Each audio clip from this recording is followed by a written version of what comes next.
Okay, James 1:27.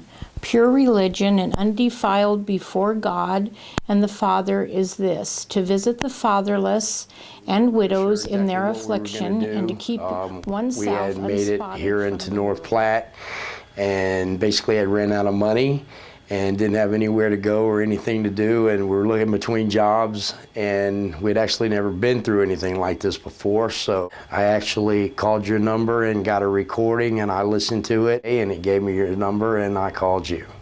Situation that we were traveling, and we needed a place to stay, and it was right there, and we had just had a big snow, and we didn't know what to do. And he said that it just so happens that he knew of a place that he could send us that was that we could probably spend the night or stay for a few days, so we got back on our feet, and he gave me the number. The name of that place was the Lincoln Connection, and Kim and I went to the Lincoln Connection that afternoon. They actually took us in, gave us a place to stay and eat, and told us that we could stay there as long as we needed to.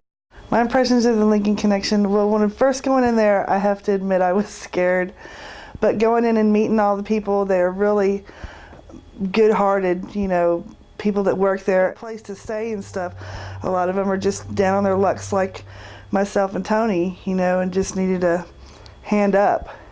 And they definitely gave us that, you know. They came to church on that Sunday and was talking about their need for a place to live. They were at that time living in a connection and needed a job. He works with cattle, and so we kind of connected him up with some people that might have a job for them. We happened to be having a fellowship dinner that Sunday, and they came to eat, and they ate very heartily. But as I talked to them, they weren't just hungry for food. They were hungry for help. No money, no home, no jobs. Ron and I really prayed about it, and we just felt that we needed to follow up on it. We were reminded that God tells us to never grow weary of helping the weak, because we never know when we're going to be entertaining angels unaware.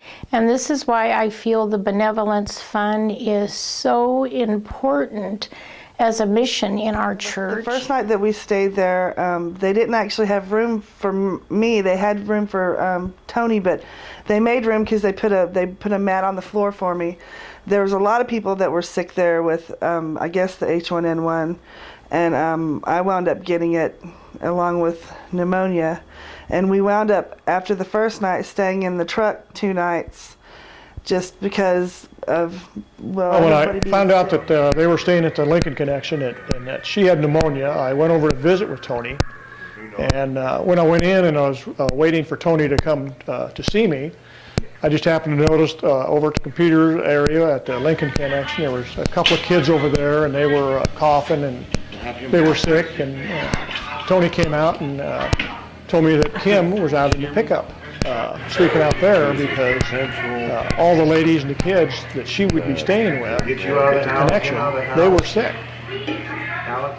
I contacted George and Bob and realized that we have a benevolence fund that you guys help with.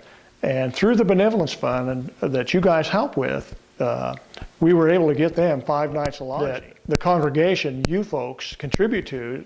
And so this is kind of how your contributions toward the benevolent fund work.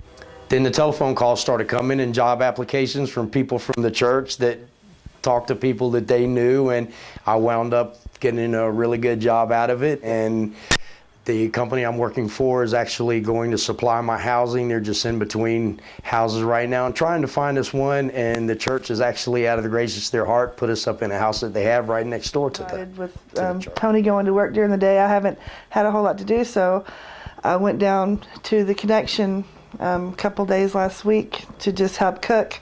It, you know, is giving back a little bit. Dang sure makes you feel good, you know, and just, you know, to repay a little bit. It's nowhere near what we've been given, but just to, you know, repay a little bit of what we've received.